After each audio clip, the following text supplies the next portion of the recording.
শুভ সকাল। দেশ ও দেশের বাইরে যে যেখান থেকে এই মুহূর্তে এশিয়ান টিভি দেখছেন তাদের সবাইকে স্বাগত আমাদের প্রতিদিনের সকালের আয়োজন এশিয়ান সংবাদ বিশ্লেষণে। পুরো সময় জুড়ে আপনাদের সাথে আছি আমি কামরুল ইসলাম হৃদয়।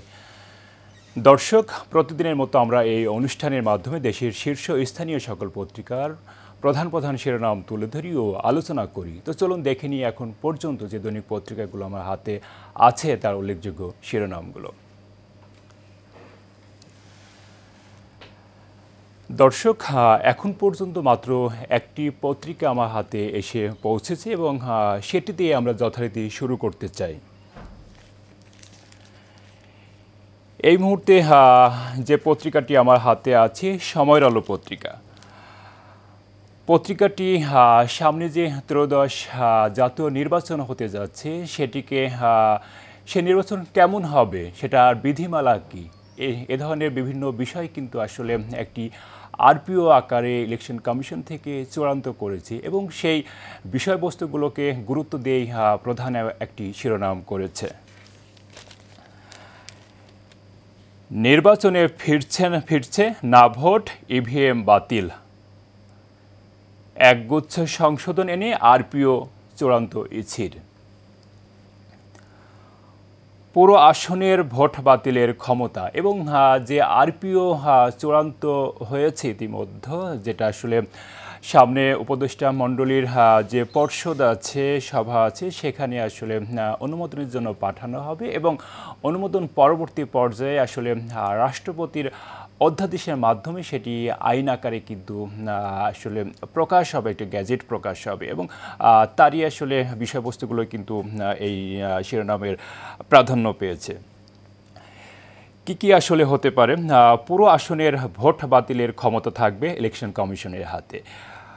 হলফনামায় মিথ্যা তথ্য দিলে এমপিত্ব বাতিল, ফলাফল ঘোষণার সময় থাকতে পারবেন সাংবাদিকরা। এআইয়ের অপব্যবহারকারীদের বিরুদ্ধে ব্যবস্থা নেওয়ার বিধানও এই আরপিওতে রাখা হয়েছে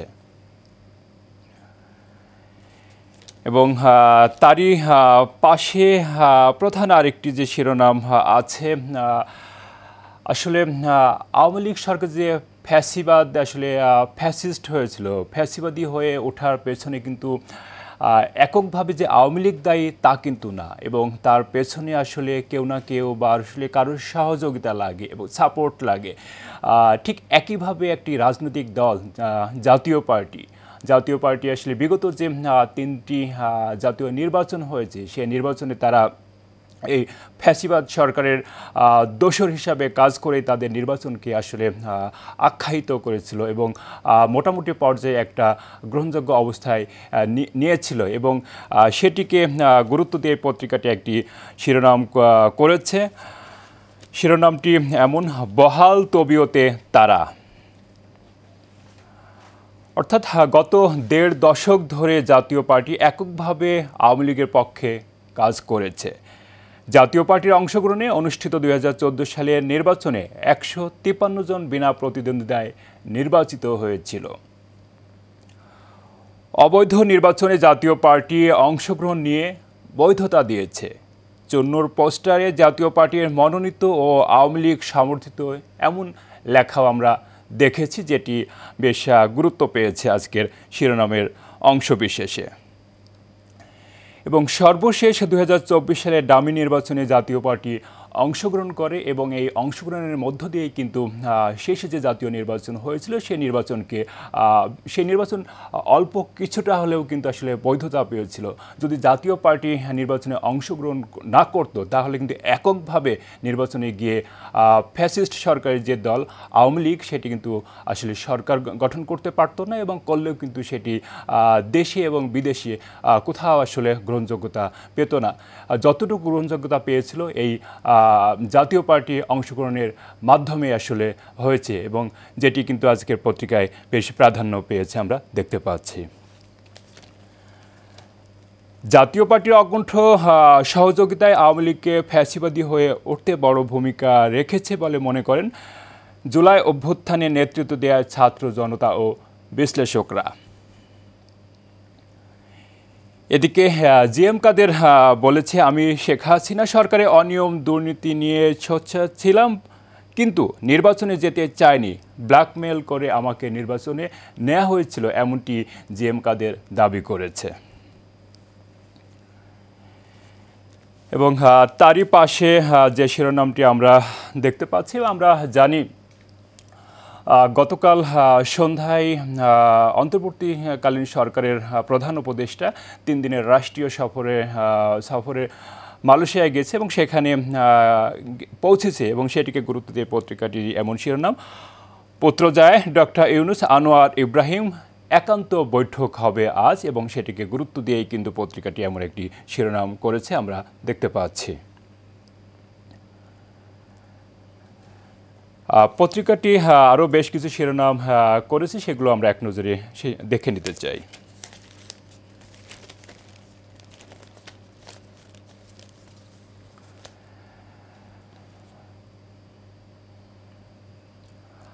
গাজায় 5 সাংবাদিককে টার্গেট করে হত্যা করল ইসরায়েল, বিশ্বজুড়ে নিন্দা ঝড়। শেষ বার্তায় সাংবাদিক আল শরীফ এমনটি লিখেছিলেন, গাজাকে ভুলে যেও না, আমাকে দোয়ায় রেখো। এবং তারই একটি ছবি, তার জীবন দশায় একটি ছবি, তার 2 সন্তানকে বুকে নিয়ে কাছে নিয়ে একটি হাস্যোজ্জ্বল সুন্দর একটি ছবি পত্রিকাটি ছাপিয়েছে, যেটি আসলে তার সন্তানদের জন্য, তার পরিবারের জন্য, আপনজনদের জন্য এটি আসলে আজীবনের জন্য স্মৃতি হয়েই থাকবে। সাংবাদিক আল শরীফ আসলে বৈষম্য শিকার হয়ে, যেহেতু আল শরীফ সাংবাদিক, সে মানবতাকে প্রাধান্য দিয়ে কিন্তু মানবতাকে প্রাধান্য দিয়েই কিন্তু আসলে সাংবাদিকতা করে যাচ্ছিল। এবং আমরা জানি যে আসলে গাজায় ত্রাণ সহায়তার জন্য কিন্তু লাইনে দাঁড়াচ্ছে, যেখানে শিশু, বৃদ্ধ, যুবক যুবতী, তাদের কথা বাদই দিলাম, শিশু, বৃদ্ধ, তারা কিন্তু আসলে না খেয়ে থাকে, এবং এই না খেয়ে থাকা অবস্থায়, অনাহারে থাকা অবস্থায় তারা যখন ত্রাণের জন্য লাইনে দাঁড়ায়, ঠিক সেই সময় বর্বরতা চালায়, এবং যেটি কাভার দিত এই সাংবাদিক শরীফ, এবং সেটি ইসরায়েল বাহিনী তাদের আসলে ভালো লাগেনি, যে কারণে আসলে টার্গেট কিলিংয়ের শিকার হয়েছে এই সাংবাদিক, যেটি ইতিহাসে আসলে এটি প্রাধান্য পাবে, এবং সামনে মানুষ কিন্তু আসলে মানুষের জন্য, মানুষের পাশে দাঁড়ায়, এই বিষয়কে কিন্তু আগামী প্রজন্ম ধারণ করবে এই সাংবাদিকের জীবন বিনাশের মধ্য দিয়ে। এবং তারই পাশে একটি ভোট জরিপ হয়েছে, এবং সেই জরিপ নিয়ে একটি শিরোনাম, সিদ্ধান্তহীনতায় 48%, বিএনপিকে পছন্দ করে 12% মানুষ, জামাতে ইসলামীকে 10.4%, এবং 2.80% পছন্দ করে এনসিপিকে, এমনই একটি জরিপ উঠে এসেছে, যেটিকে বেশ প্রাধান্য দিয়ে পত্রিকাটি শিরোনাম হিসাবে ছাপিয়েছে। তারই পাশে যেটি আছে, সামনে অনেক চ্যালেঞ্জ, বললেন তারেক রহমান। আমরা জানি গতকাল নওগাঁ জেলা বিএনপি যে দ্বিবার্ষিক সম্মেলন হয়েছে, সেখানে ভার্চুয়ালি যুক্ত হয়ে তারেক রহমান আসলে এমন কথা বলেছে যে নির্বাচন ঘিরে ষড়যন্ত্র হচ্ছে, দেশ পরিচালনায় অভিজ্ঞতার প্রয়োজন আছে, এবং সামনে জনগণের ভোটে যদি বিএনপি সরকার গঠন করে, তাহলে পূর্বের যে অভিজ্ঞতা আছে সেটিকে কাজে লাগিয়ে সামনে খুব সুন্দরভাবে দেশ পরিচালনার একটি প্ল্যানও শেয়ার করেছে, এবং সে তথ্য কিন্তু পত্রিকায় উঠে এসেছে, আমরা দেখতে পাচ্ছি। এবং শেষ যেটি দিয়ে পত্রিকাটি শিরোনাম শেষ করেছে, 15 আগস্ট ঘিরে শঙ্কা, সর্বোচ্চ সতর্কতা পুলিশ। ধানমন্ডি 32 নম্বর থাকবে কঠোর পাহারায়, বাড়ানো হবে চেকপোস্ট, মোবাইল পেট্রোলিং, এবং গোয়েন্দা নজরদারিতে থাকবে ঝুঁকিপূর্ণ ঢাকার সব স্পট। দর্শক, এরই মধ্যে সকল পত্রিকাগুলো আমার হাতে এসে পৌঁছেছে। আমরা এই মুহূর্তে দেশ রূপান্তর পত্রিকা দিয়ে শুরু করতে চাই। পত্রিকাটি প্রধান যে শিরোনামটি করেছে আমরা দেখতে পাচ্ছি, ফিরছে না ভোট, তবে পুরো আসনের ফল বাতিল করতে পারবে ইলেকশন কমিশন। আসনে একক প্রার্থী হলেও প্রতিদ্বন্দ্বিতা করতে হবে না ভোটের সঙ্গে। প্রার্থীদের ভোটের সংখ্যা সমান হলে পুনর্নির্বাচন।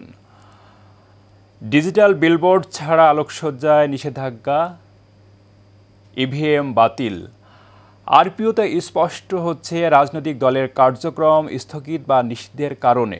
আর জোটবদ্ধ ভোট হলেও ভোট হতে হবে নিজের প্রতীকে, এমন বিষয় কিন্তু আরপিওতে সংশোধনী হিসাবে প্রাধান্য পেয়েছে, যেটি আমরা প্রধান শিরোনামের অংশ বিশেষে আমরা দেখতে পেয়েছি। এবং তারই পাশে যে শিরোনামটি আমরা দেখতে পাচ্ছি, আনোয়ার ইব্রাহিমের সঙ্গে ডক্টর ইউনূসের বৈঠক আজ, এবং একটি ছবিও যথারীতি প্রাধান্য পেয়েছে, আমরা ছাপিয়েছে পত্রিকাটি, আমরা দেখছি। প্রধান উপদেষ্টা গতকাল মালয়েশিয়ার কুয়ালালামপুরে আন্তর্জাতিক বিমানবন্দরে পৌঁছালে দেশটির স্বরাষ্ট্রমন্ত্রী তাকে স্বাগত জানান এবং তার একটি সুন্দর হাস্যোজ্জ্বল ছবি ছাপিয়েছে দেশ রূপান্তর পত্রিকা। এবং আরও বেশ কিছু শিরোনাম আছে। সারের দাম বাড়ছে, পরিবহন ব্যবসায়ী ডিলার সিন্ডিকেটে। আন্তর্জাতিক বাজারে সারের দাম বেশি, আমদানিতে শঙ্কা। আসছে পিক সিজনে সরবরাহ দাম নিয়ে সংকট তৈরির শঙ্কা, এমন বিষয়ও কিন্তু আজকের শিরোনামে প্রাধান্য পেয়েছে। তারই পাশে আছে শেখ হাসিনার বিরুদ্ধে সাক্ষ্য গ্রহণ। রাজুকে যে প্লট দুর্নীতি হয়েছে, সেই প্লট দুর্নীতির যে মামলা প্রক্রিয়াধীন অবস্থা আছে, তার কিন্তু সাক্ষ্য গ্রহণ ইতিমধ্যে শুরু হয়েছে এবং সেটিকেও গুরুত্ব দিয়েছে পত্রিকাটি। আরও বেশ কিছু শিরোনাম নিচের দিকে করেছে পত্রিকাটি, সেগুলো আমরা দেখে নিতে চাই। ডাকসু নির্বাচনে মনোনয়ন সংগ্রহ শুরু আজ থেকে। চানখারপুলে হত্যাকাণ্ডের বিচার শুরু। আল জাজিরা 5 সংবাদকর্মী নিহত, গাজায় ইসরায়েলের হামলা। গাজার প্রধান সংবাদদাতা আনাস আল শরীফ সহ 7 জন নিহত হন। এবং তারই পাশে যেটি আছে, যুক্তরাষ্ট্রের ভারপ্রাপ্ত রাষ্ট্রদূতের সঙ্গে এনসিপি যে বৈঠক, সেটিও পত্রিকায় যথেষ্ট গুরুত্ব পেয়েছে। এবং একটি দেশ জুড়ে আসলে ডেঙ্গুর প্রকোপতা বাড়ছে এবং সেই প্রকোপতা বাড়ার জন্যই কিন্তু আসলে স্বাস্থ্য অধিদপ্তর থেকে বিভিন্ন জায়গায় বিভিন্ন যে হসপিটালগুলো আছে সেখানে কিন্তু দিক নির্দেশনা ইতিমধ্যেই দিয়েছে যে আসলে ডেঙ্গুর রোধ কল্পে আসলে কী কী করণীয় আছে সে বিষয়গুলো কিন্তু দিয়েছে। এবং তারই রেশ ধরে একটি ছবি কিন্তু পত্রিকাটি ছাপিয়েছে। রাজধানীর হাসপাতালে বাড়ছে ডেঙ্গু রোগী। ছবিটি গতকাল মুগদা হাসপাতাল থেকে তোলা। হাত জোড় করেও মেলেনি প্রাণ ভিক্ষা, রংপুরে 2 জনকে পিটিয়ে হত্যা। এবং এবার চোর সন্দেহে যুবককে পিটিয়ে হত্যা। আসলে এ ধরনের বেশ গুরুত্ব সংবাদ কিন্তু প্রাধান্য পেয়েছে। এবং শেষের দিকে যে শিরোনামটি আছে আমরা দেখতে পাচ্ছি, ভোট কাকে দেবেন এ প্রশ্নে 48.50% মানুষ সিদ্ধান্তহীনতায় ভুগছে, এমন একটি জরিপে উঠে এসেছে। যে যৌথ জরিপের ফল, গত বছর অক্টোবরে এর হার ছিল 38%। কাকে ভোট দিবেন তা বলতে চান না 14.40% মানুষ, এটি ছিল গত বছরের হার। এবং ভোট দেবেন না বলেছেন 1.70%। কমেছে বিএনপি জামাতের ভোট, এনসিপির ভোট সামান্য বেড়েছে, এমন একটি জরিপের ফলাফলের অংশবিশেষ কিন্তু পত্রিকায় একটি ধারণা হিসেবেই ছাপিয়েছে, আমরা দেখতে পাচ্ছি। এই ছিল দৈনিক দেশ রূপান্তর পত্রিকার উল্লেখযোগ্য শিরোনামগুলো। আমরা চলে যাচ্ছি পরের পত্রিকা দৈনিক প্রথম আলোতে।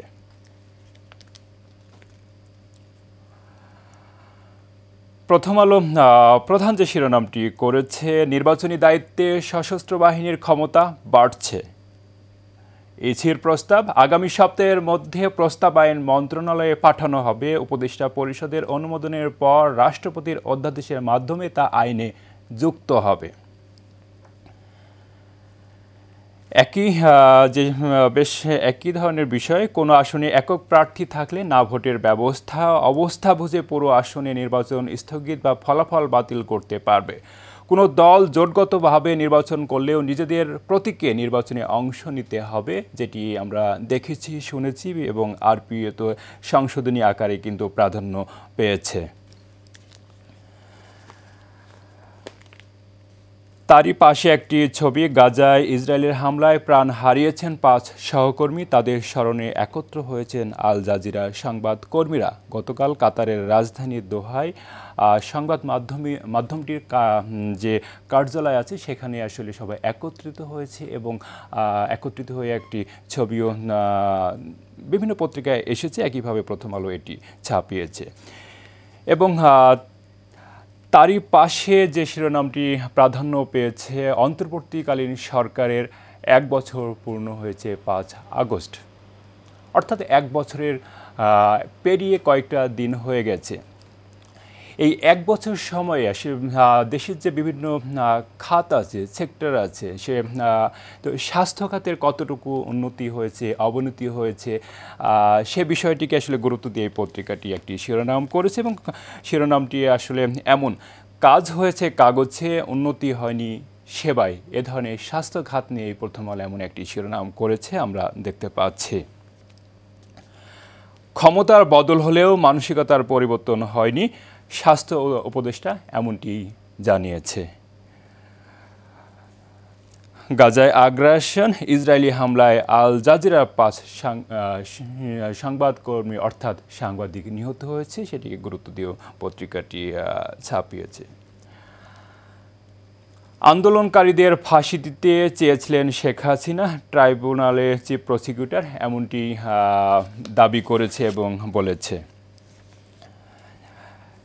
শেষের দিকে আরও বেশ কিছু শিরোনাম আছে। যুক্তরাজ্যে সাইফুজ্জামানের সম্পদ বিক্রি হচ্ছে এমন একটি সংবাদ কিন্তু যথেষ্টভাবে প্রাধান্য পেয়েছে। যে আমরা জানি যে সাইফুজ্জামান উনি বাংলাদেশের ভূমিমন্ত্রী ছিলেন এবং ভূমিমন্ত্রী কালীন থাকা অবস্থায় আসলে বিপুল পরিমাণ টাকা পয়সা কিন্তু আসলে যুক্তরাজ্যে পাঠিয়েছে, যেটি আমরা বিভিন্ন তথ্য থেকে জেনেছি এবং সেটি কিন্তু আজকের পত্রিকা বেশ গুরুত্ব দিয়েছে এবং বিভিন্ন তথ্য মধ্যে যুক্তরাজ্যে তার ৩০০ বাড়ি ফ্ল্যাট আছে এবং সেটি কিন্তু বিক্রির কাজ শুরু হয়েছে এবং যেটি দিয়ে পত্রিকাটি শিরোনাম শেষ করেছে, মিথ্যা মামলায় শাস্তি পেতে হবে, মুঠোফোনে সমন দেয়া হবে, একটি ফৌজদারি আইনে পরিবর্তন।